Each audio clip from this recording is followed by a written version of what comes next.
Hello, hello, hello, my friends. Jill Osborne from the Interstitial Cystitis Network. It is Sunday, April 16th, and time for another live IC support group meeting. Now, if you have a painful bladder, if you have pelvic pain, if you have pelvic floor dysfunction, if you are going through chemotherapy and struggling with chemocystitis, if you are using ketamine for pain relief but are struggling with ketamine cystitis, or if you have had a pelvic injury, if you have had a baby and suffered a muscle tear, anything at all like that, I am your girl. My purpose in doing these meetings is to make you so strong, so knowledgeable, so informed that no one can mess with you. I want to educate you. I want to empower you. I want to give you hope. I want to give you comfort. I want to give you strength. I want to give you passion. And at the end of this meeting, I want you to be able to hold your head up high, chin up, look at your family, look at your friends, look at your doctors with no shame, no blame. We are ready to get these symptoms under control. The great news here is for those of us who were diagnosed 20, 30 years ago, all that's changed, thrown out. And what has also been thrown out is we're no longer telling patients that they have an incurable bladder disease. Our new national guidelines say that. We have known this since 2008 when the first clinical trial came out, which proved that while bladder therapies usually didn't work for many patients, you know what did work for many patients? Pelvic floor physical therapy. Pelvic floor physical therapy.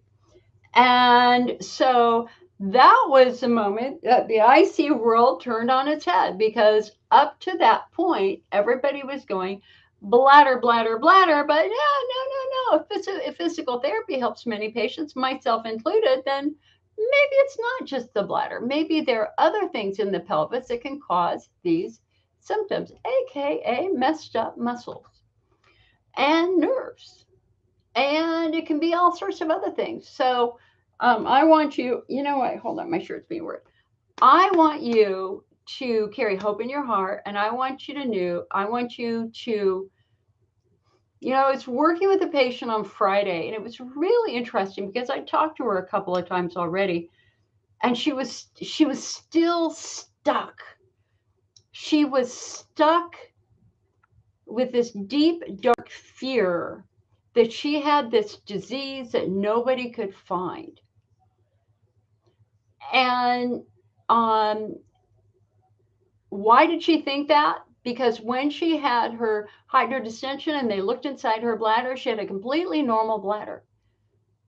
And she's like, well, why am I peeing all the time? Why do I have this pain if I have a normal bladder? And so in her mind, she's going incurable bladder disease, incurable bladder disease. They've never found it. Oh my God, I'm going to die, right? That's how she was feeling. And when she talked to me, I was like, no, wait a second. Sometimes what you need to hear from me more than anything else is I'm not worried for you. In her case, she was not peeing blood. There were no issues that showed any sort of distinct bladder disease. And in going back in time to when her symptoms began, it's like, yes, yep, yet again, they're another pelvic trauma. And I asked her, I said, have you had a pelvic floor assessment? And she went, no. And I said, what are you waiting for? You have a healthy bladder. Let's celebrate the fact that you have a healthy bladder. I have a healthy bladder. That doesn't mean we don't have symptoms. It means that we have to look beyond the bladder to find those symptoms. We send her on her way to have a proper pelvic floor assessment. So normally when I do these meetings, well, let me introduce myself. My name is Jill Osborne. I am the president and founder of the Interstitial Cystitis Network. I'm the longest serving IC support group leader in the United States. And at this point in time, I think in the world too. I bring to you a lot of training. I have several different college degrees. I've got a degree in chemistry, a degree in drug development, pharmacology. I have a master's degree in psychology. The whole IC network over here, icnetwork.org, was my doctoral dissertation proposal on how to bring support to patients who were homebound. Ironically, I couldn't finish that because I couldn't drive to school because I was in so much pain. And yet 30 years later, we're still rated #1 in the world by Harvard Medical School and the University of London. And I'm published by Harvard now. I've spent 10 years off and on working with the Army, trying to decide who should get IC research funding, reviewing research proposals. And most recently, I was very honored to be asked to serve on a guideline committee to create better guidelines for men struggling with pelvic pain. And that's going to be a 2-year process. So anyway, here's the deal. Really, really, really want to help. Tony. Now, Tony.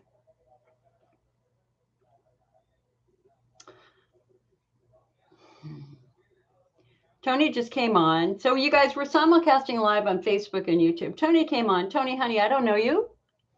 Tony says, I don't know how to post this on this page, but I have had IC for 9 years, and now I live a perfectly normal life. You don't need doctors, clinics, or drugs. You need willpower. Okay. That's so unfair.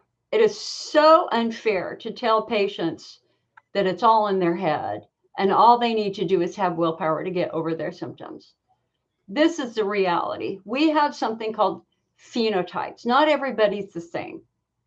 We don't think of IC as a bladder disease anymore. It's a pelvic pain syndrome, often involving muscles and nerves, right? So we're doing something called phenotyping now. What we are trying to do is try to identify underlying causation. Yes, we've all had the symptoms of frequency, urgency, pressure, or pain, but there are a myriad of causes. And rather than condemning somebody by telling them you have an incurable bladder disease, giving them Elmeron, giving them their diet, and sending them on their way, we don't do that anymore. What we do instead is we try to do a proper diagnostic workup focusing on the phenotyping. We want to figure out what specific group a patient falls into. So we have 5 fundamental phenotypes, but we have a new proposal for 9. So phenotype #1, Hunner's lesions. These are patients who probably have a viral infection, the polyoma virus in their bladder. They cannot think themselves out of an active viral infection. #2, phenotype #2, bladder wall driven. In this group, we've got chemocystitis, so patients going through chemotherapy. The chemicals of the chemo can be very irritating to the bladder. Our therapeutic priority is to figure out what's irritating their bladder and then calm and soothe their bladder. So if that patient's going through chemo, they can't have willpower. That's not going to make it go away. What's going to make it go away potentially is Mesnex, which turns off the irritation from the chemotherapy. That's an option. Or we're going to give them resources to get them through chemotherapy. And then hopefully their bladder will heal. Our second group in this is estrogen atrophy. So these are women whose symptoms began because they're on birth control, they're on Lupron for endometriosis, they're going through perimenopause, or they're menopausal. The bladder wall is very estrogen dependent. As estrogen levels drop, the bladder wall thins in women. They're not going to think themselves out of that. What they need is something that will improve the quality and health of their skin, because we need to boost the production of mucus. We need to boost the production of that nice, thick protective coating in the bladder wall. That applies to women, not men. Our third subtype is pelvic floor driven. These are the patients whose symptoms began after some sort of physical trauma. Falling, breaking their tailbone, a history of athletics. If you were a paratrooper, if you were a motorcycle rider, if you were a bike rider, elite Ironman athlete. If you had a baby and suffered a tear during a baby. And for these patients, they have no idea they have a muscle injury. Their first symptom is frequency urgency. They call the doctor and go, hey, I got a UTI. Doctor says, okay, let's take antibiotics. They don't work. The doctor goes, okay, let's take long-term antibiotics. They don't work. And if you're a man, the doctor then says, well, let's take some prostate meds. How about some Flomax? That doesn't work. For a woman, they're going to might say, hey, you know what? You got overactive bladder. Let's do ditropan, Detrol, Myrbetrix. And eventually somebody says, oh, I hate to break it to you. You got this incurable bladder disease, which is, we now know, a load of crap. But you want to get better. So you do everything they tell you to do. You do the Elmer you do the diet. But the problem is you still flare. Why? Patients can be on bladder therapies for 5, 10, 15, 20, 30 years. I was on bladder therapies for 30 freaking years and I never got better. You want to know why? Because I have a healthy bladder. It was never my bladder. It was always my pelvic floor. Our therapeutic priority for pelvic floor patients is to eliminate ischemia. What is ischemia? Oxygen deprivation. It means that muscles are so tight they're squeezing blood vessels. If the bladder is supposed to get 24 units of blood a day and it's only getting 10, are you going to have a healthy bladder? No, you're not. Our therapeutic priority for the pelvic floor patient is to restore blood supply. How do we do that? By relaxing those muscles. Pelvic floor physical therapy is curative for these patients. Curative was for me, and it is for millions of others. I see subtype 4 pudendal neuralgia. These are patients who have positional symptoms. They're fine when they stand, but when they sit down, it hurts. When they bend over, it hurts. They have a shocking sensation. They have sciatica. They feel electrical. They feel tingling. They feel numbness all the way down to their ankles. That's pudendal neuralgia. That means they have muscles so tight they're squeezing nerves. And last but not least, we've got central sensitization, widespread pain. These are patients who have multiple pain conditions. They got the IC, the IBS, the vulvodynia, the TMJ, the migraines, etc. That's a central nervous system disorder. And that's where your argument might help a little bit. Because for these patients, we have to focus on central sensitization. We have to focus on mind-body medicine. We got to restore good, healthy function to the nervous system, get that patient out of fight or flight, calm everything down so that the nerves are not so sensitive. So, Nikki, you hold that thought. Now, I'm going to say this to you, Tony, and I don't even know if you're still in here or not. And I appreciate you taking my discussion with you. 90% of the guys that I work with, if not more, have a history of pelvic trauma. It's the reality. And we had a research study, very interesting, I think it was 2 years ago, of men with, quote, chronic prostatitis. And you know that 70% of those men had an underlying musculoskeletal problem. So the entire urological perception of pelvic pain, interstitial cystitis, here, hold on, one sec, chronic prostatitis, etc., has completely changed in the last couple of years. Rather than focusing so much on the bladder, we're now going to be focusing a lot more on nerves and muscles, especially in men. Okay?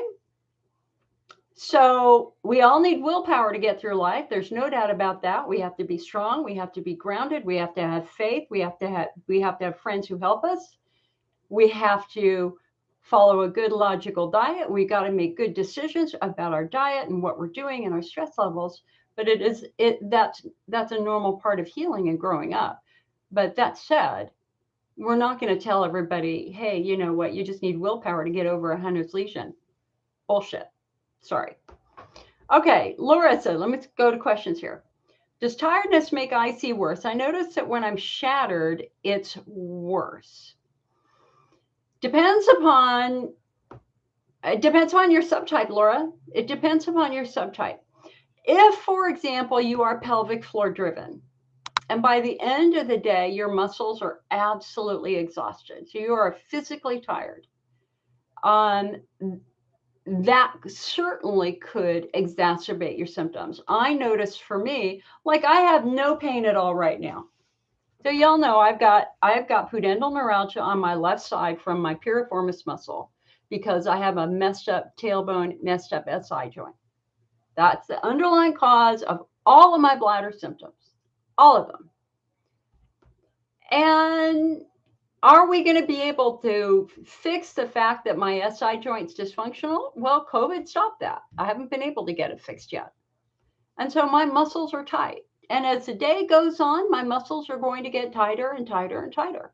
And by the end of the day, I'm probably going to have a heating pad on. But I know what it is, and it doesn't scare me at all. I know what it is. I have the tools to cope with it. I can do the physical therapy. I've got the wants. I know everything I need to do. Caroline says, does IC ever get better? Absolutely. Absolutely, it gets better. And I'm living proof that it gets better. But again, Carolyn, if you look at our new national guidelines, here's what they say. If you're not responding to therapy, if you're getting worse rather than better, it's very important to stop a moment, take a step back, revisit this diagnosis. What have we missed? What have we missed? And again, as I said earlier, many patients do bladder therapies for years, and they really, you might feel marginally better, but are you fixed? No.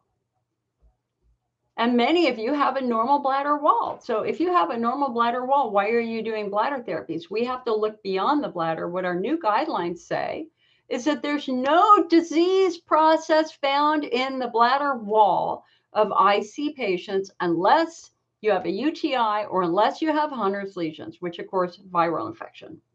Okay. For the rest of us, we have a healthy bladder. It is a neuromuscular disorder instead. Okay.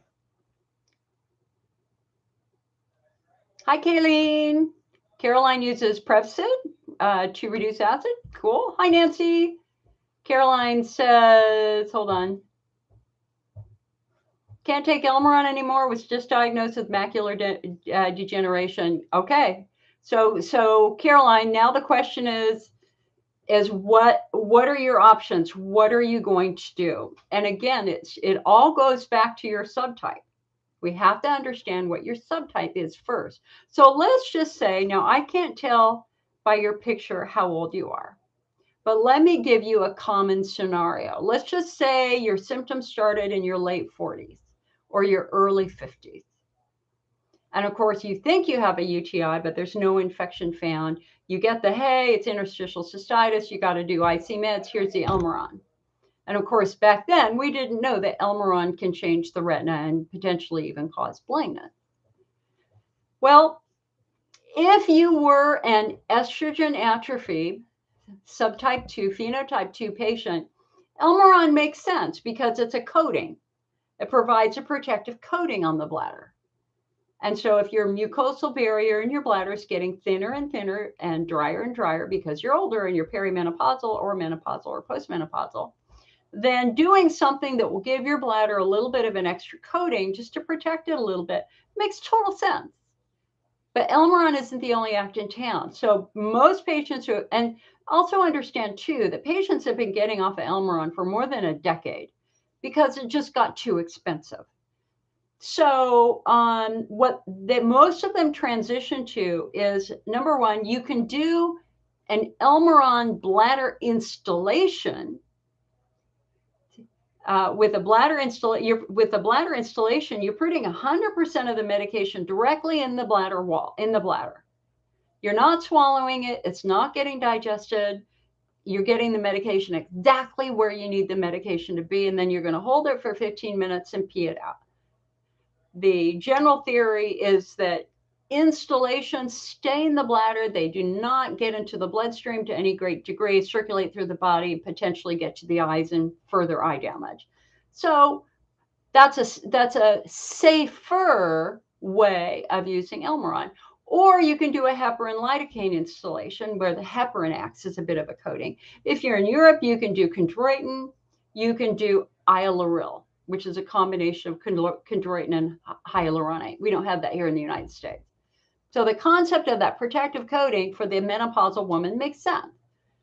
But you can also potentially use an over-the-counter supplement that contains chondroitin, because chondroitin is a building block of the bladder wall. Chondroitin is essential to the superficial integrity of the bladder wall.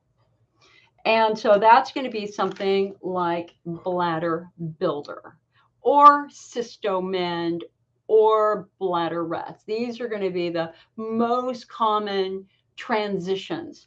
Now, in 2006, Dr. Lowell Parsons, the doctor who invented Elmeron, appeared at the IC conference down in San Diego. And somebody asked, well, I have to take Elmeron for the rest of my life. He said, no. But what you do have to figure out is it helping you? How do you do that? You reduce the dose. So if you were taking 4 a day, he said, go down to 3 a day for a week and see if your symptoms get worse. If they don't, go down to 2 a day. If your symptoms don't get worse, go down to 1 a day.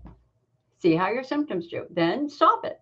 See how you do. That was what he said for patients trying to figure out. And of course, this was before we knew about the eye disease. Now, at the same conference, Dr. Theoharides, the guy who invented the first chondroitin supplement, Cystoprotect, was also there. And people asked, well, how do you transition from Elmeron to a supplement? And again, it's a 1-to-1 transfer. So if you were taking 4 Elmeron, what they said is do 3 Elmeron and 1 supplement. See how you do. Go 2 and 2. 1 and 3, and make that transition gradually that way. And so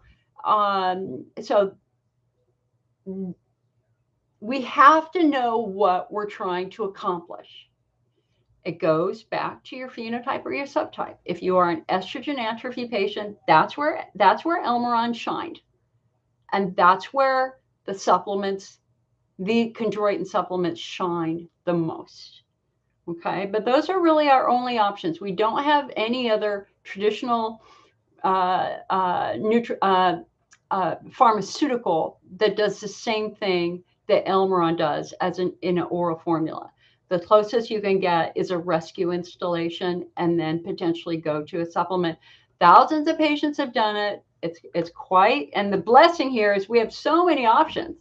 There are just so many options now in terms of supplements. So if you try one and you don't like it, you can go to another one. Arlene says, I've had a bladder treatment for 59 years and I'm no better, and it isn't my pelvic muscles and my bladder looks fine.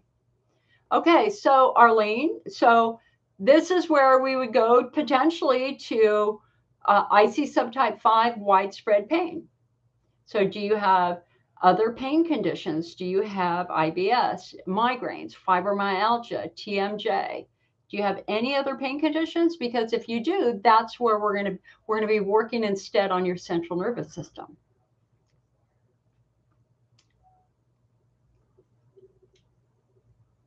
Hi, Paula. Nikki, I've tried everything. My urologist isn't helping at all. I stopped going. Okay, so Nikki, again, for you, it's all about your subtyping. We got to really try to understand what's driving your symptoms. So getting back to Arlene here on YouTube, Arlene says, I've had every bladder treatment for 59 years and I'm no better. And it isn't my muscles. My bladder looks fine.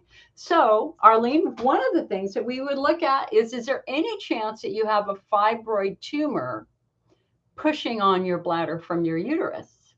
Is there any chance you have some endometriosis attached to your bladder on the outside of your bladder? Is there any chance that you have a Tarlov cyst, which is a little bit of spinal fluid, like a little blister of spinal fluid that emerges between the vertebrae that can push on nerves? Those are other things that could very easily cause these symptoms. Also, have you ever had any physical trauma? Again, like falling and breaking your tailbone. Arlene says, I had a CT and an MRI of the bladder. Okay, cool. So we know your bladder's good. Now we've got to look beyond the bladder. And yes, I would love to talk to you, Arlene. You're welcome to call me anytime. Just know that Mondays are normally my day off. Tuesday, yeah, baby, I got a home care worker coming for the first time to help me with my parents. Oh, can we say amen, please? Yes. Okay.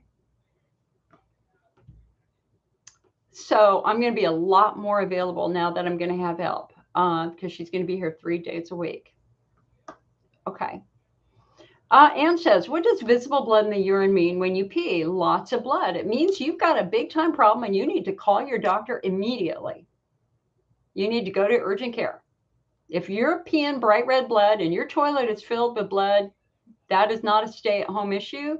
That is a call your doctor immediately and get yourself to the hospital because it means something's bleeding. Now we've got to figure out what's bleeding. Now, generally, there are three things that we look for in somebody who's bleeding. Number one, do you have an active Hunner's lesion? Hunner's lesions, that viral infection, that polyomavirus, is known for causing what we call hemorrhagic cystitis, hemorrhages, profuse bleeding. So we want to know, number one, do you have any active Hunner's lesions? Number two, we want to make sure that you don't have a UTI, because another thing that's going to cause a lot of bleeding potentially is a very, very severe urinary tract infection. And last but not least, they got to rule out cancer, because blood in the urine is also a sign of bladder cancer. And so if you were a smoker or you were exposed to a lot of smoke, then we need to make sure that you don't have some cancer going on. The good news here is bladder cancer is literally the easiest bladder in the human body to treat. But we've got to catch it early, right? Very curable. Kayleen says, Myrbetriq helped the, here, hold on a sec. Myrbetriq helped the bladder spasms, but I was dry everywhere. I'm using it as a PRN now, but I don't even know if I want to do that. Well, at least you've got it, Kayleen. So Myrbetriq is kind of the new therapeutic for frequency. If you've got extreme frequency urgency, and we're just trying to calm some of those nerves down so that you can sleep at night. In the old days, it was ditropan or Detrol, which are smooth muscle antispasmodics that have a lot of side effects, including cognitive decline, because they are anticholinergic medications. Myrbetriq is not an anticholinergic. It is now absolutely the medication of choice for patients who have extreme frequency urgency. But please, please, please make sure that you're not shooting yourself in the bladder by drinking coffee every day, because that also could cause frequency urgency. It doesn't make sense to be drinking coffee and taking Myrbetriq. Let's figure out what's irritating the nerves in your bladder so badly so that you don't have to take the Myrbetriq, right? Kimberly says, does crossing your legs while sitting aggravate IC? It's going to aggravate pelvic floor tension, definitely. And as you said that, I uncrossed my leg. I also have under my desk here, I've got something that I put my feet on. So crossing your legs is, you see, here's what's so interesting. Back when I started my support group in 1993, and it was one of the biggest groups in the country, absolutely, and we had hundreds of patients in our group within 6 months. Absolutely amazing how many patients we found. You always knew a patient by how they sat, because IC patients tend to sit with one leg under one hip, like this, right? So you take one leg and you put it up on your chair. I did this for years, not having a clue that that's actually a sign that your pelvic floor is messed up. Because when you're sitting on your foot, you're actually relieving muscle tension and muscle pressure on one side or the other side. And crossing your legs does exactly the same thing. And now I'm not going to do it. Take my leg back down. Hi, Gay. Laura said, I've been told by many doctors that it's not curable, only treatable. Laura, that was true. That's what they believed until the last couple of years. And if you look at our new national guidelines for IC that came out almost a year ago, that came out last June, it flat out says there is no disease process happening in the bladder of the vast majority of IC patients. None to be found. That this is actually a neuromuscular disorder. So why would they believe that this was incurable? Because they gave bladder therapies to thousands of patients who had a healthy bladder. They weren't fixing the underlying problem, which is muscles and nerves. 85% of IC patients have tight pelvic floor muscles. 85%. And so it's the chicken versus the egg dilemma. Which comes first, the chicken or the egg? And for us, it's which comes first. Is there a bladder wall dysfunction like menopause? Is there a muscle dysfunction or is there a nerve dysfunction? And our goal here is we don't just want to chase the bladder symptoms. We want to try to identify the underlying cause so that we can fix the underlying cause. And when Christopher Payne is the doctor who invented the 5-point phenotyping system that I've used for the last 7 years. Wonderful doctor. He was the IC specialist out here in California before he retired last year. In his proposal, he said, it is almost a crime, the number of patients who have been told that they have an incurable disease, when in fact, we can cure many of you, especially patients with tight muscles. Right? Physical therapy works. The US government has put $100 million into studying new bladder treatments for IC, probably twice that by now. No bladder treatment ever worked. None of them. It's complete failure. The one treatment that was spectacularly successful was pelvic floor physical therapy. And that was the moment the IC world was turned on its head, because everybody went, uh-oh, wait a second, maybe this isn't a bladder problem for some of you. Maybe it's in fact a muscle issue. Hi, Caroline. Caroline, pretty good today. I'm a little charged up today. I was actually, I got to tell you, I was feeling really stressed. I was really stressed yesterday. I was really struggling with the elder care and just issues. And I decided I needed to leave. And I drove down the Sonoma Valley crying. I was just crying in my car, right? I just had to let the stress go, watching my parents fail. I mean, my dad's 100. He's in a lot of pain. And I hear him moaning and crying. So that's hard. So anyway, I drive down the highway, the Sonoma Valley, and I'm just crying. It's a good, healthy cry. Nothing wrong with that. I wasn't sobbing. I was just letting stress go. But then I turned on Joel Osteen, and I swear, every time I turn on Joel Osteen, Sirius 128, there's something really important I need to hear. And oh my God, it was perfect. It was perfect. It was exactly the message I needed to kind of regain my strength and to not focus on the negative, but to focus on the positive, right? And then I walked around the neighborhood. I did a long walk, ran into some friends, and they boosted me up too. So I'm feeling good. Hi, Sandy. Sandy, ovarian tumor removal surgery is tomorrow. Sandy, you got that big tumor, right? Are they doing the belly incision, the bikini incision, or the vertical incision for that, right? Sherry said she got bald spots from Elmeron. Yeah, that's one of the side effects. Avery says, I think my IC is a form of neuropathy. I have constant burning pain. I tried almost every treatment, but have failed them all. I don't know what to do anymore. I don't have any other pain conditions. All right. So Avery, tell us, where specifically is the burning? Where is it on your body? Is it on the skin on the outside, or is it on the inside of your body? And if it's on the inside of your body, where on the inside? Is it in your bladder? Is it in your vagina? Is it in your rectum? Is it shallow or deep? Tell us where the burning pain is. Isabel said, is there a correlation with a C-section for pelvic floor dysfunction? Hell yeah, definitely.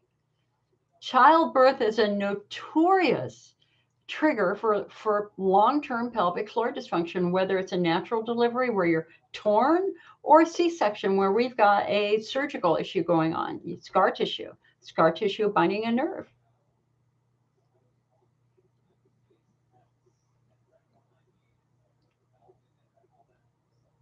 Sharon said, I'm so fortunate to have been approved for hyperbaric oxygen therapy. Yeah, girl. Undergoing 42-hour sessions Monday through Friday for the next 2 months for Hunner's lesions. That is incredible. And the research is really good for that. I mean, Hunner's lesions are a beast.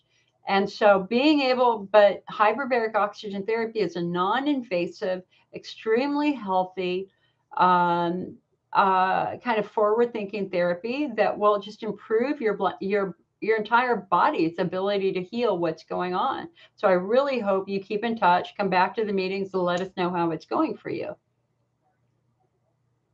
Isabel says, I have no pain in the bladder, just the urethra. It doesn't seem to be diet driven. Okay, so urethra pain is, when we think about urethra pain, there are 6 or 7 different causes that we look at for urethral pain. Number one, infection, because it's the IC doesn't normally cause a burning urethra so much. I mean, a bladder wall issue doesn't normally trigger. Here, hold on a sec. Something is, ouch, something's poking me under my arm. Okay, so number one, infection, typical UTI. Number two, we want to look for, is there an infection in a paraurethral gland? So your urethra, female urethra is about this big, about the size of your little finger, and about halfway up your urethra is a little gland on the outside, like a sea sponge. It's your prostate. It is homologous, is that the right way to pronounce that? To male prostate tissue. And like the male prostate, its drainage glands are very small. And like the male prostate, it can become infected. And in many cases, it is what we call a heterogeneous infection. There are lots of different bacteria living in there. And so we want to rule that out. Is there any chance that you have an infection of your paraurethral gland? That's something that you can do if you just wash your hands really well, use a little bit of KY, sit on your toilet, and just stick your finger in your vagina about an inch. Because remember, your urethra is pretty short. So if you just put your put your finger in your vagina, wash really well. If you have a glove, use some KY, and rub along the front side of your vagina. And if you feel any little lumps, it feels like a deep pimple. It's like the size of a green pea. So if you feel any painful lumps on the front side of your vagina, that's probably an infection of your paraurethral gland. And what the doctor will do is they will, just like the male prostate, they have to express the pus. And so generally the way they do that is with maybe a little metal sound in your urethra, a finger in your vagina, and they just rub it and get it to drain. When they culture it, that's when they find lots and lots of different bacteria. I have one very good friend in particular who has had multiple, actually two, who have had multiple infections in the paraurethral gland. Also, if you have pain with penetration with sex, that's another sign that you could have a tender urethra.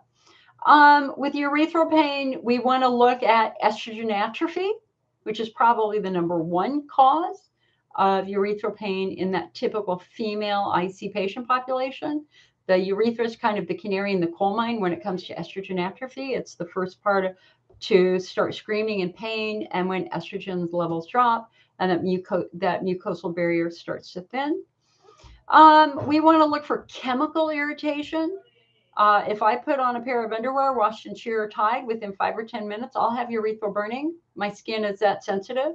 So any chemicals that you're exposed to, laundry detergent, fabric softener, mini pads, maxi pads, can all potentially trigger some irritation down there. Tight pelvic floor muscles. You know, your levator or ani muscles are the muscles directly above your skin down there, and they basically wrap around your urethra, your vagina, and your rectum. And if they're tight, they're going to squeeze your urethra. So if you feel like you're trying to pee through a needle, then that's a sign that your muscles might be very, very tight and making it hard to urinate.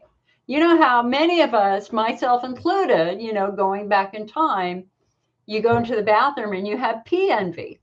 Somebody comes in and they sit in the stall next to you and they pee like a horse. And you're like going, how do you pee like that? Where you're in there stopping and starting, and dribbling. Right? Why? Well, because the muscles are tight.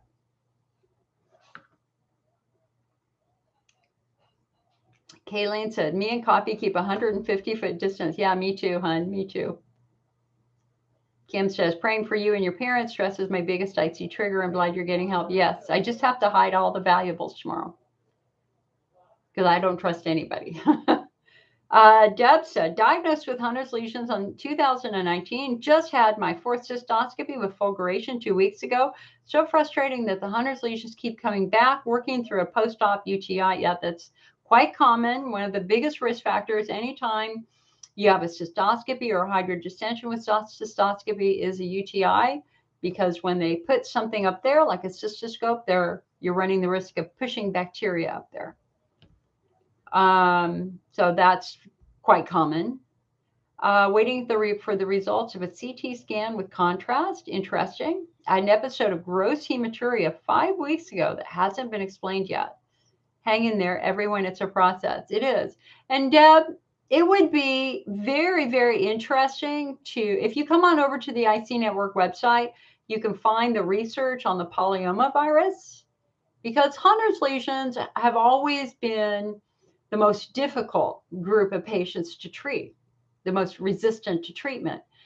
And, and part of that has to do with the fact that there has been a lot of guessing as to why Hunner's lesions occur on the bladder wall.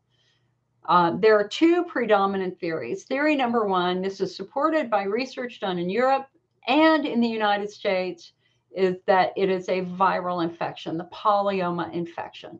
The polyoma JC, polyoma BK are a normal part of the human biome. We're all exposed to it in childhood. It's normally silent. But viruses, once you have a virus, you have the virus. I mean, it may be latent, it may be silent, but I mean, that's why shingles occur, because at some point in time, y'all had chickenpox. I had chickenpox. So the polyoma virus is normally silent unless you become immune compromised. If there's signs of immune compromise, the virus often turns on and infects the bladder wall and causes these lesions. And so it would be interesting, perhaps, to ask your doctor if they would be willing to do a viral blood test. Let's see if you've got any active virus in your body, just out of curiosity, because then potentially you might be able to consider using an antiviral. And I just tweeted or wrote an article on this in the last month about a new study with a new antiviral that they put directly in the bladder, I think. I'd have to stop and look it up to get it correct, but it's on our website.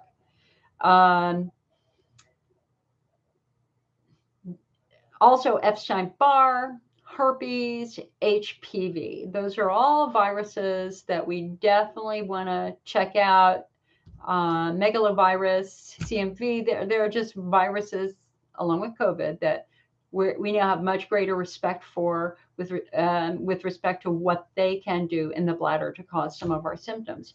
But there's one other theory about what causes a Hunner's lesion, and that is that it is neuroinflammation, that we have a compromised nerve somewhere in your bladder or in your pelvis.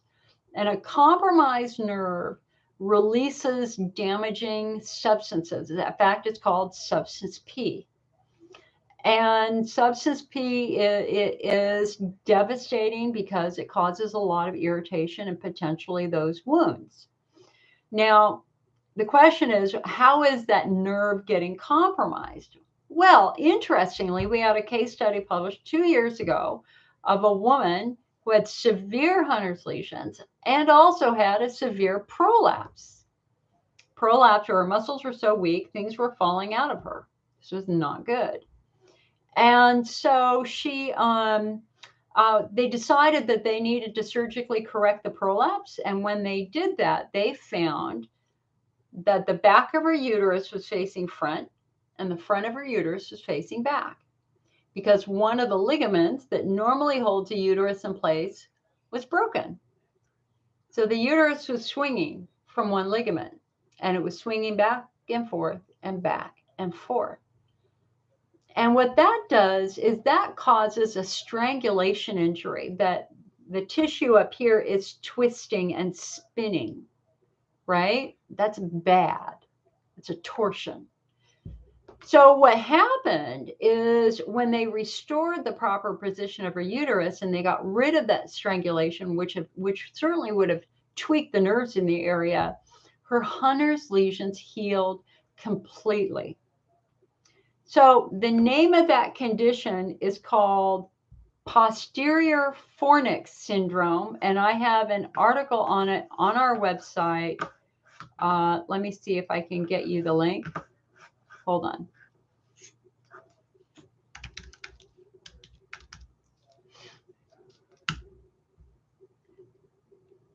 Let me see if I can do this quickly.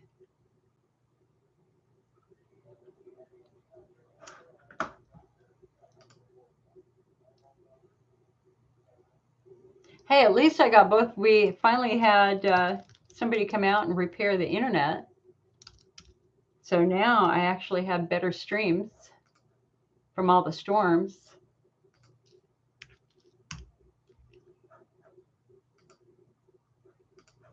Hold on.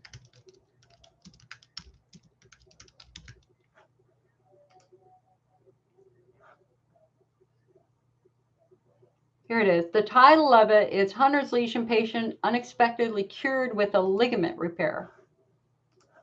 So for those of you on Facebook, I'm going to give you a link to this article so you can look at that. All right, Sandy said being a caregiver is the hardest job of all. It is. And yes, you are having the vertical incision. Girl, you got this. You got this. Number one, I want you to focus on the positive here. You have a massive cyst. You're going to feel so much better once that cyst is gone. It's going to be fascinating to see how you feel maybe 2 weeks post-op, because this could resolve most of your IC symptoms, if not all of them, if that cyst was pushing down on your bladder. So we know absolutely a good decision to have that removed. As somebody who's had a lot of ovarian cysts, I makes total sense to me. But we also know that you're going to have the most challenging way of removing that cyst, and that is a vertical incision in your belly. And so you're going to have staples basically in a line down your belly, probably from your belly button down, or maybe below your belly button down. And so your post-op instructions are going to be very, very specific. You're not going to be able to lift anything. You're going to have a much slower recovery, but that's okay. This is maybe time where you get to be gentle to yourself, when you get to read your favorite books, get some nurturing, get some loving from your family. Just be still for a while and give your body an opportunity to heal, because it will heal, hon. It will heal. And hopefully, I said before at our last meeting, HisYourSisters.com is a great resource for women who are going to have surgery. They have a lot of discussions about how to recover from bikini line incisions versus vertical incisions. But you got this, girl. You got this. I know you do. Now, I believe in reward therapy. I think it's very important you reward yourself for getting this done. And so what I did, okay, now, what have I always said? A cinnamon roll has never tasted better than during a pandemic. But I can one up that. A cinnamon roll never tasted better than after a hysterectomy. Then I gave myself permission to have a cinnamon roll a day for a week. No regrets. No regrets. I just needed that comfort. So, but you don't have to reward yourself with food. Reward yourself with something else, just getting outside, sitting in the sunshine, calling your friends, doing puzzles. Just be at peace and trust that your body will heal this, because it will. Human body is amazing.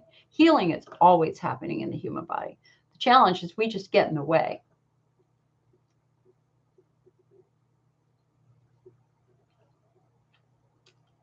Okay, Avery said the burning is inside your bladder.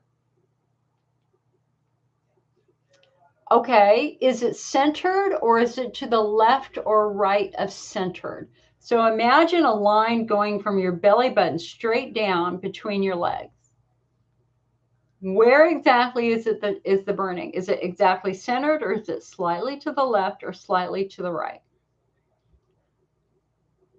Hey, Carla, nice to see you, girl. Hope you're doing well. Kayleen says, I'm so glad I have a bladder install tomorrow and finally internal work for my physical therapy. Yay! GI and spine problems are getting immensely better. Yay! Yay! I'm drinking 60 ounces of water a day. You lost 20 pounds. Yay! Kayleen. Oh my God. And the clitoromegaly has shrunk. Yay! Happy dance for Kayleen. Happy dance for Kayleen, because girl, she has had some challenging moments. So happy for you, Kayleen.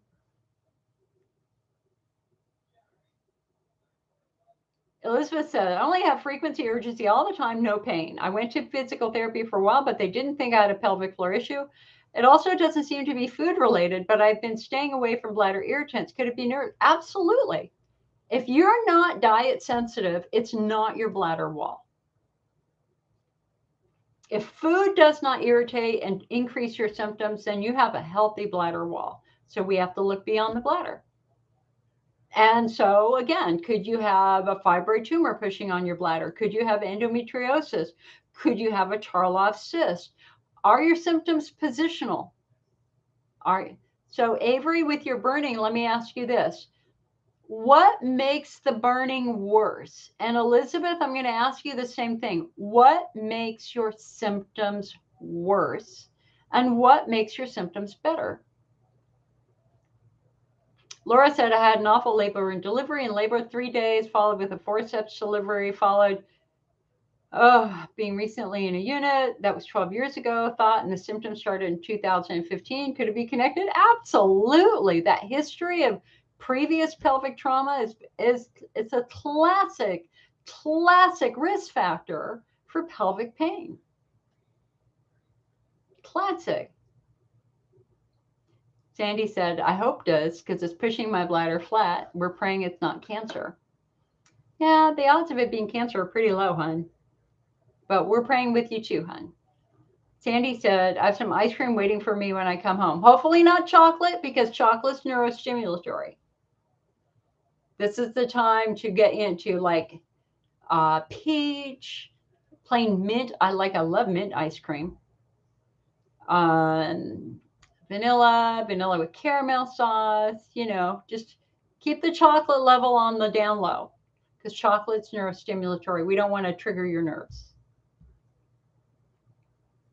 Okay, so for those of you who you're not responding to treatment, could it be nerves? You have to tell us a little bit more. So number one, imagine a line down your body. Is your pain exactly centered, or is it to the left or right of center? Even an inch. That's important.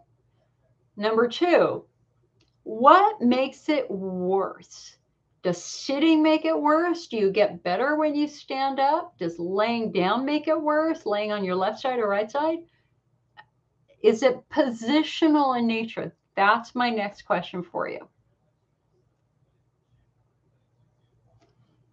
Oh, Sandy, homemade peach. That's just wonderful. Donna, what is the difference between bladder builder and bladder rest? I'm also taking allopath for urethral burning, and I like it much better than the desert harvest I used to take. Yeah, we love allopath. So, with supplements, just like with treatments, we have to try to understand what we're treating here. So, aloe is soothing to skin. If you had a sunburn and you could put aloe on it, and it would calm and soothe that skin. And so aloe can be soothing to the bladder. It can be. However, some patients are intolerant to aloe. If you do aloe and you get a stomach ache, gut distress, diarrhea, then aloe is not your thing. You got to move on. But if you tolerate the aloe well, the reason why I love allopath is because It takes that soothing effect to the next level with the addition of PEA, palmitoyl ethanolamide, where we have a lot of research behind that. It's very good at calming nerves down. So the combination of soothing the skin, calming the nerves down makes Allopath really good for flares. So if you're struggling with a flare, Allopath is, I mean, we've got several patients who are using it now very successfully for their occasional flares, bladder wall flares. The chondroitin-based supplements, Bladder Builder, Bladder Rest, Cystomed, which are the top 3 chondroitin-based supplements, are all slightly different. So the best supplement on the market, in my opinion, is Bladder Builder. And the reason why I say that is because it has the most method of actions. It has more ways of potentially helping you. So it's got chondroitin for the bladder wall. It's got quercetin for an antihistaminic effect in the bladder. That's supported by research too. It's got some essential amino acids. It's got some beneficial probiotics for the gut, because we know the biome of IC patients, the gut biome can be slightly different. So we want to try to keep that as healthy as possible. But most importantly, it has PEA in it, just like Allopath, to calm nerves down. So Bladder Builder's been out for about 3 years, maybe 4 years this spring. We did a 1-year follow-up study. 60% of the patients who tried Bladder Builder love it. They reported fewer flares, less painful flares, and shorter flares. But 40% of the patients who tried it didn't like it, or they didn't use it. Number one, their doctor wanted them to do another thing. Number two, they couldn't afford it because it is up in the 40s and the high 40s a month. Or number three, they had a gut-related side effect, which any of the bladder chondroitin supplements can cause. Any supplement can cause side effects. So Bladder Builder is a very strong, robust formula. Now, if you happen to be sensitive like I am, or if you are intolerant to probiotics, you flare when you eat yogurt, which is an antihistaminic effect, we would say don't do the Bladder Builder. Start with a Bladder Rest. Bladder Rest is a very simple, clean, pristine formula with basically the chondroitin and the quercetin. And so it was really created for patients who are super, super sensitive. And then last but not least, we have Cystomed. Cystomed is the strongest chondroitin formula on the market by far, 3 times as strong. So that's head-to-head more comparable to Elmeron, but it doesn't have the PEA in it. It doesn't have the probiotics in it. So for those patients who really want to protect their bladder wall, Cystomed is the treatment of choice. So, Bladder Builder does a lot of stuff, but if we just know what we're trying to do, we got a patient with severe estrogen atrophy, they can't take estrogen, we're just trying to protect that bladder wall, Cystomed would be the choice. Let me get a drink here.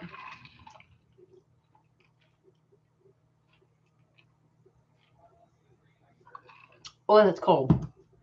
Oh, that's cold on my bone grafts. Ooh, yikes. Okay. Does being active help bladder symptoms? Like I said, the only problem is these spasms. So I think my bladder is thirsty for this installation tomorrow.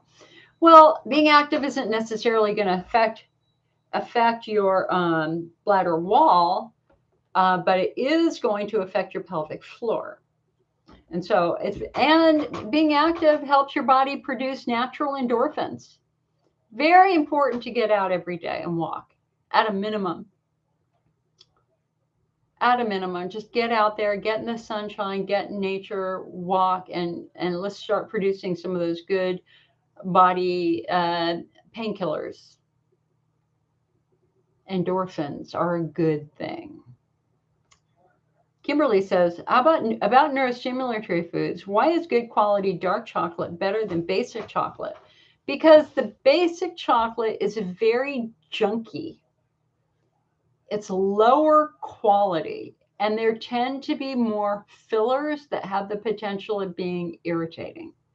So we've long known that like a Hershey's Kiss has the potential of being a bit, I mean, I used to love to eat Hershey's Kisses and peanut blossom cookies when I was a kid. Not now, you couldn't pay me. I'm very invested in trying to protect my nervous system, and chocolate in particular is a no-no for me. Dark milk chocolate. Dark chocolate is pure, it's cleaner, and it's not quite as irritating. So the more expensive the chocolate, the better, the less risky it appears to be. Or you can just go with white chocolate, or carob. Carob is a great alternative. I love carob. With IC Network, listen, we sell some amazing carob candy in our store over icnetwork.org. We also have carob chips, you name it. We carob brownie mix. None of these are going to irritate your bladder. None of them are going to irritate nerves. Elizabeth said, my symptoms get worse when I jump around and go running. It feels better when I take a warm bath. Okay, so that's, honey, that's really pointing very directly to your pelvic floor. Because a warm bath, heat relaxes muscles. But when you're running and jumping, you're tweaking muscles, because this is what your hips are doing, right? When you're running. And every time you do that, it pulls and strains your pelvic floor in kind of weird forces, angular forces, as you're running like this. And so it's important to kind of back off, focus on exercises that keep your hips level, like walking, not Stairmaster, elliptical. Rowing is a great exercise, very pelvic floor friendly, swimming, etc. And stay off of a bike, off of a motorcycle. Chloe said, left for me, you get mild burning. When I move, it goes away. Okay, so Chloe, that means, what you have to now ask your doctor is, what's at this location on the left side? And if movement makes it go away, then it's absolutely muscle and nerve, because when you're moving muscle. So you've got either a painful trigger point on the left side, there's something going on the left side that is being tweaked. Could be some scar tissue from having a baby, maybe a fall, etc. Rebecca says, can I write down the aloe? Let me get it. I have it. Do I have it up here?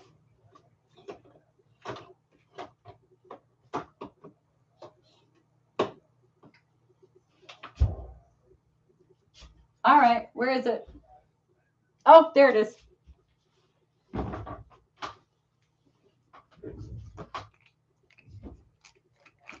Allopath. Here it is, right there.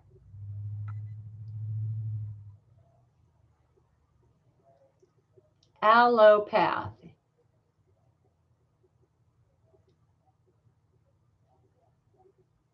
And also, just so you know, I'm not a more is better kind of person. One of the things that my degree in pharmacology taught me is the concept of lowest effective dose. I never believe in adding more and more and more. If something's not working, usually that I believe we have to take a step back and revisit it and try to figure out why it might not be working.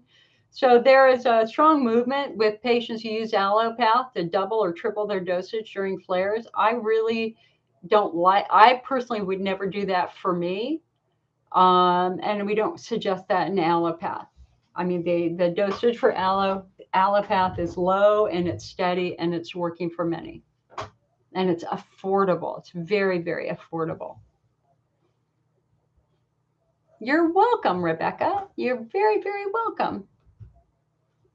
Now, I hope that you guys are all getting out. I hope the weather's getting better. It's a gorgeous sunny day here. I've been able to garden. I've been able to walk. I'm just ready for some warmth again after months and months and months of rain. So I think this is going to be a better year now that winter is almost over. And I should tell you, by the way, A very exciting IC conference is going to happen in New York in July. And it's done by the European Society for the Study of IC. It's their annual meeting. And I got to tell you, it's like going to be the IC conference of 20 decades. I mean, it's so good. Let me read to you some of the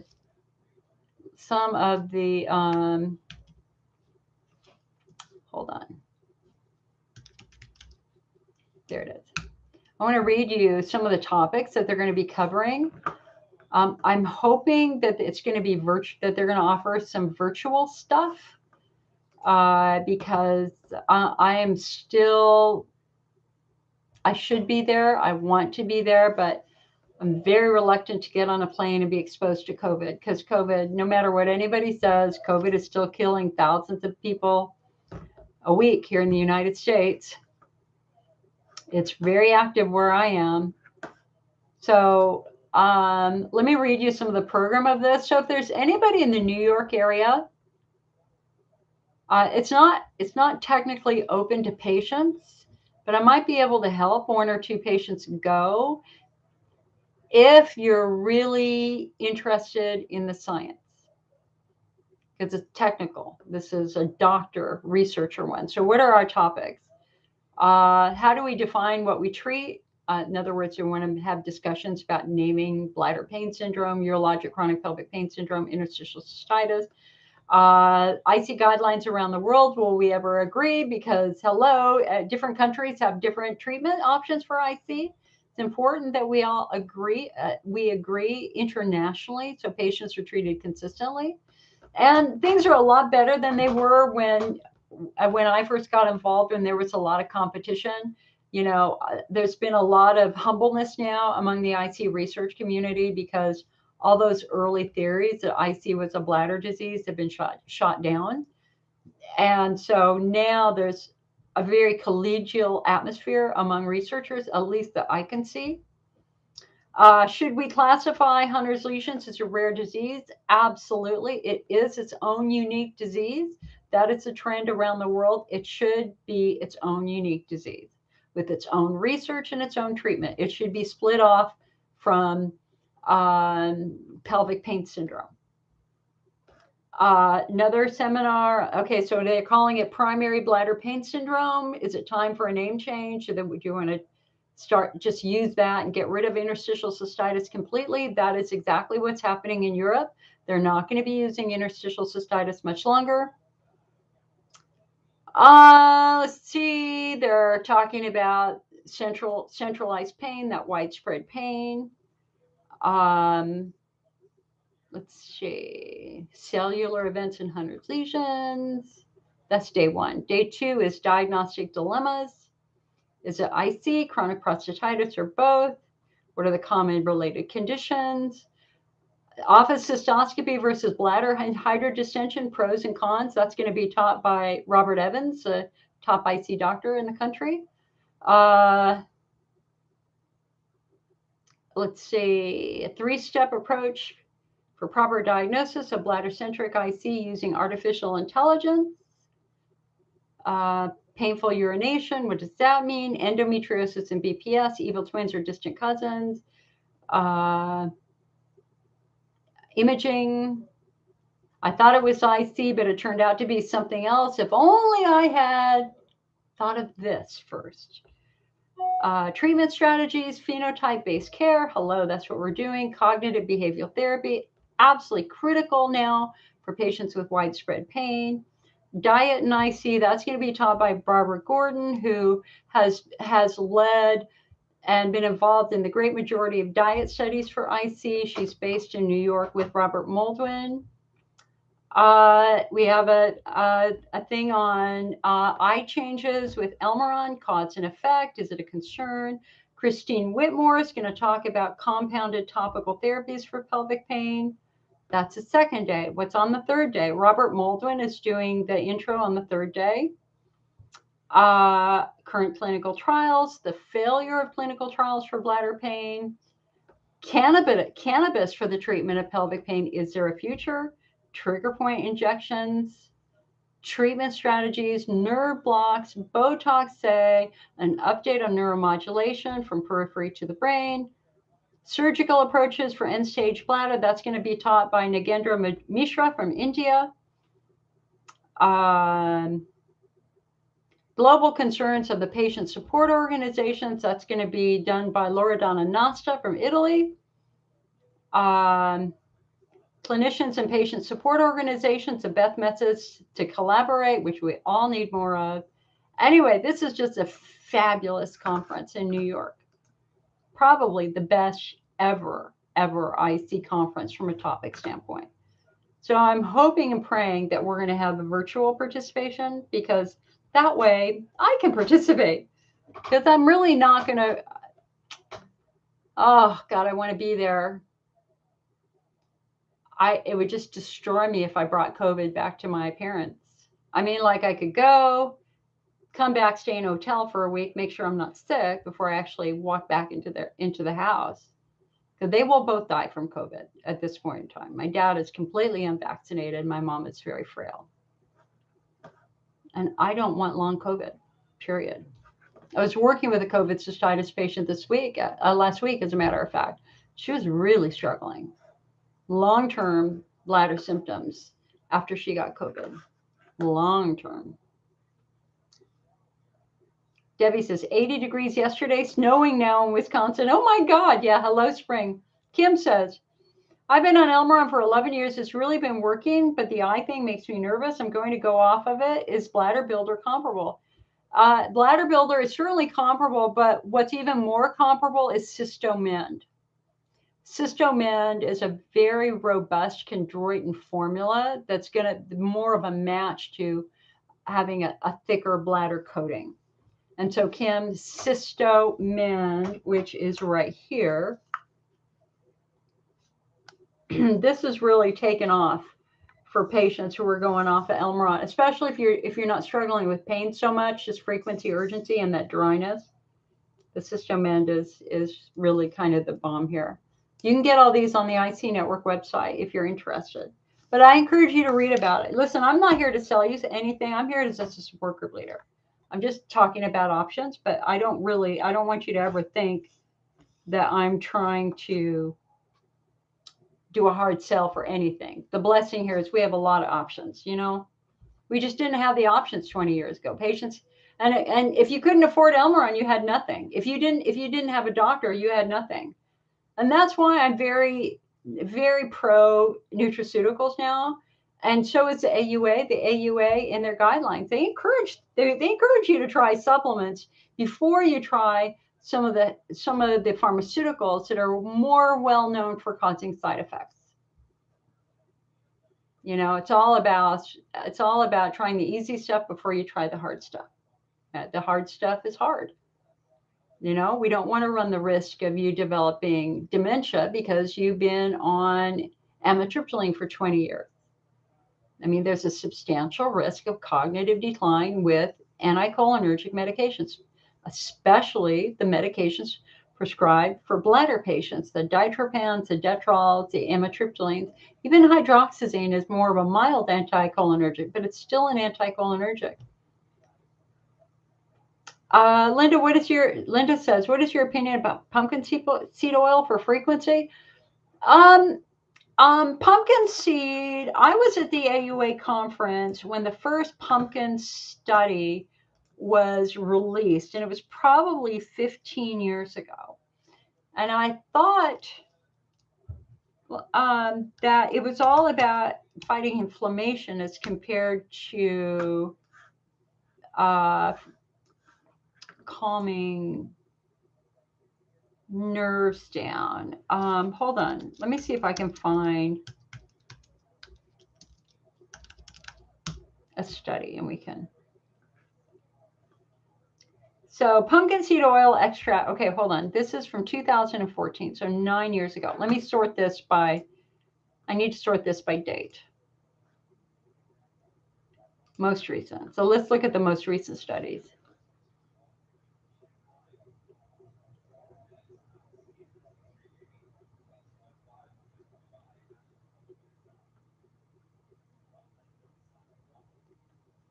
very academic. Phytosterols and wholeless pumpkin seed oil, rich in phytosterols, ameliorate benign prostatic hyperplasia by lowering 5-alpha reductase and regulating balance between cell proliferation and apoptosis in rats. Well, let's not do a rat study. Let's look for a human study. Okay, so here's something from 2020.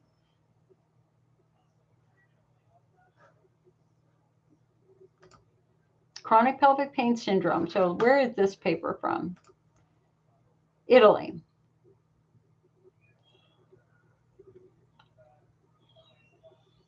The aim of the study was to investigate the effects of proexalon monotherapy on pain of patients with chronic prostatitis or chronic pelvic pain. 30 consecutive patients with chronic prostatitis younger than 50 without urinary obstruction were enrolled in the study. Proxalon suppositories were prescribed for each patient for a month with a daily dosage of 1 suppository at bedtime. The primary endpoint of the study included at least a 30% reduction of pain, because similar results can be obtained from placebo. Hold on. Results. Subjective pain relief was obtained in all patients with a significant decrease in chronic pain the chronic pain symptom inventory. Urinary symptoms decreased significantly, as well as quality of life items.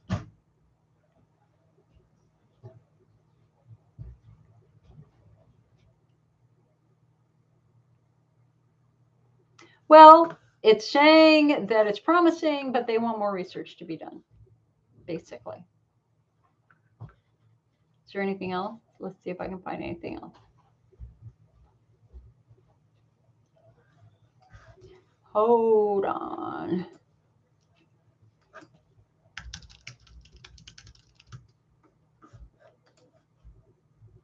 No, there's no study specifically with pumpkin seed oil in IC.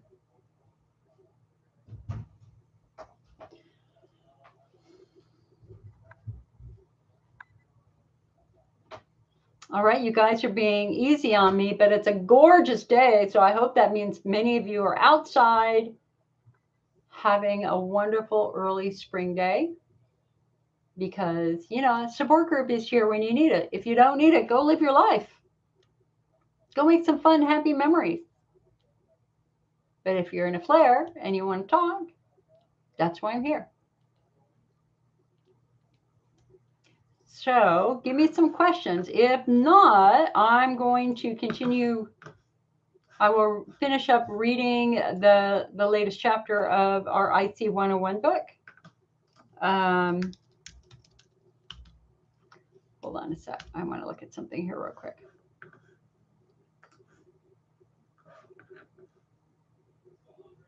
Ooh, nice. Okay, very good. Very, very good. Any other questions? Any other questions? You're going to make me go out and garden, which I'm happy to do. Okay. Well, if you got a question, go ahead and ask it. If not, that's fine. I will read the next small section in our book, IC 101. We're right now on chapter 4, related conditions. Megan says, are you on Zoom right after this? No, but I can be. Do you want me to go into Zoom? Would you like to talk on Zoom? Isabel says, is this hereditary? No. When we think about our subtyping, Hunner's lesions are not hereditary. Estrogen atrophy is inevitable for every woman. Infections are not hereditary. Pelvic floor dysfunction is not hereditary unless perhaps you've inherited scoliosis, or maybe have one bad hip or one leg longer than the other.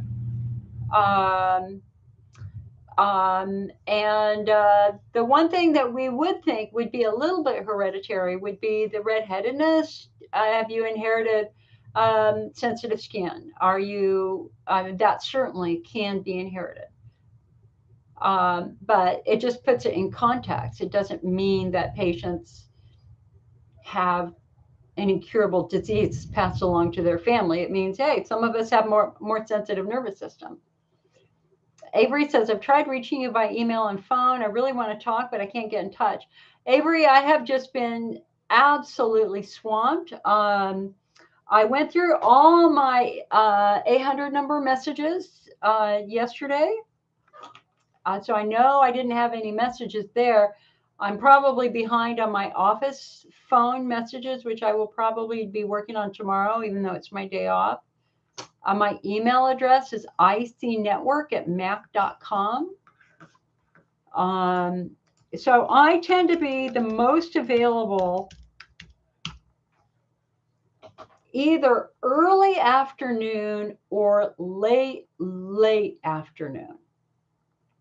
I start answering the phones around noon Pacific time because before that I'm doing elder care. And I'm usually on the phone from noon all the way up until 5 or 6 o'clock. And so it's kind of first come, first serve. But just keep trying, hon, or you can email me your number and I will call you when I can. Isabel says, is IC progressive? Not usually. What the research shows is that patients usually get to their worst. What is that? Oh, my postage meter.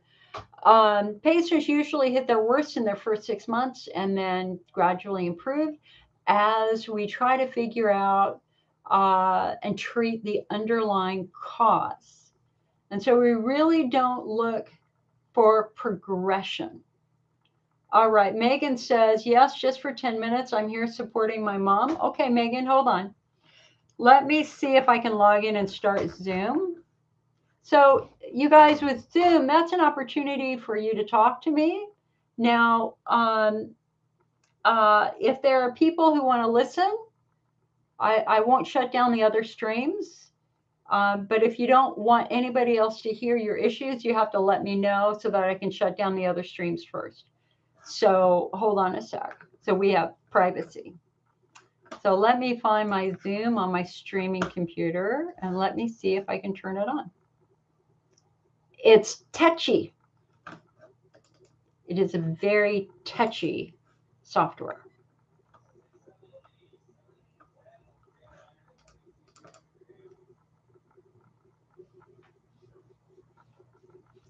Installing updates. Hold on. So Zoom is a great way to share your story a little bit more. All right, hold on tight, Megan. You guys on YouTube, you're being very quiet.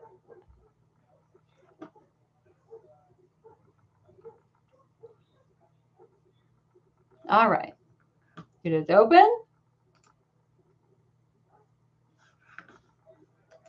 Let's see if it'll let me sign in.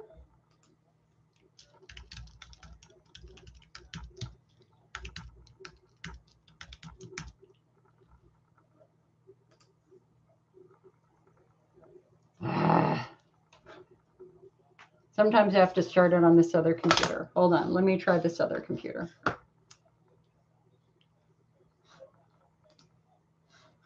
You know, everything. Hold on. Go to my master book of passwords.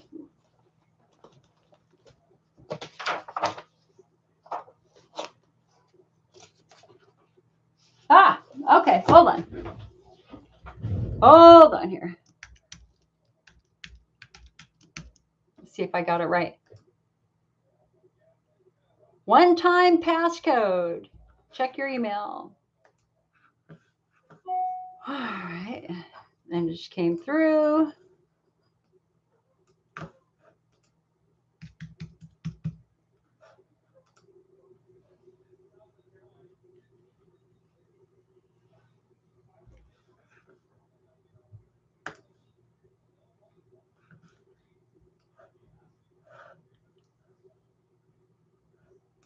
Okay.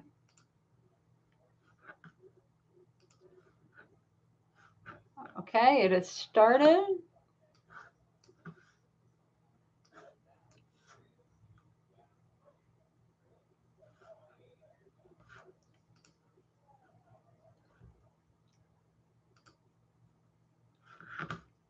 All right. So Facebook, I'm going to give you a Zoom link if you want to come in. If you don't, that's okay.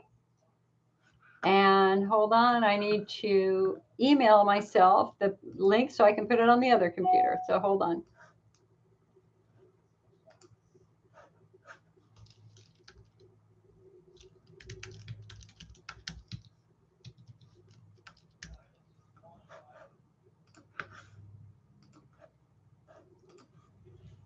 Oh, technology.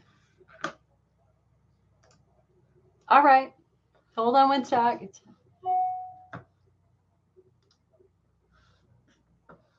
Okay.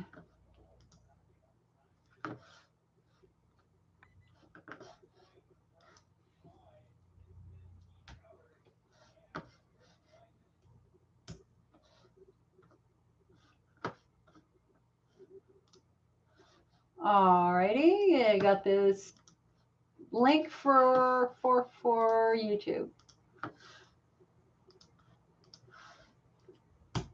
All right, there's our Zoom link. So if anybody wants to come into Zoom and have a chat, feel free. If not, that's okay. I think we've come to the natural conclusion. We've been going for an hour and a half, 90 minutes so far. I'm willing to stay if you have questions, but if you don't have questions, then I say let's go out and enjoy the sunshine. All right, Megan is coming into the meeting.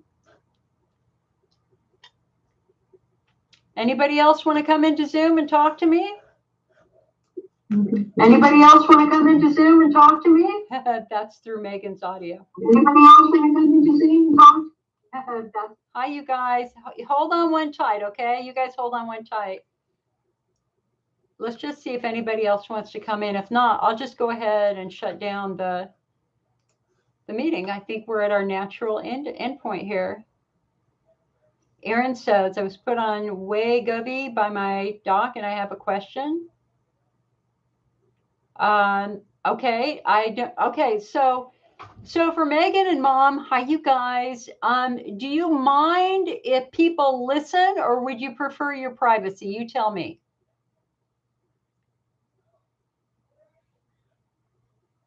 And I can't hear you right now. I think privacy would be good. Okay.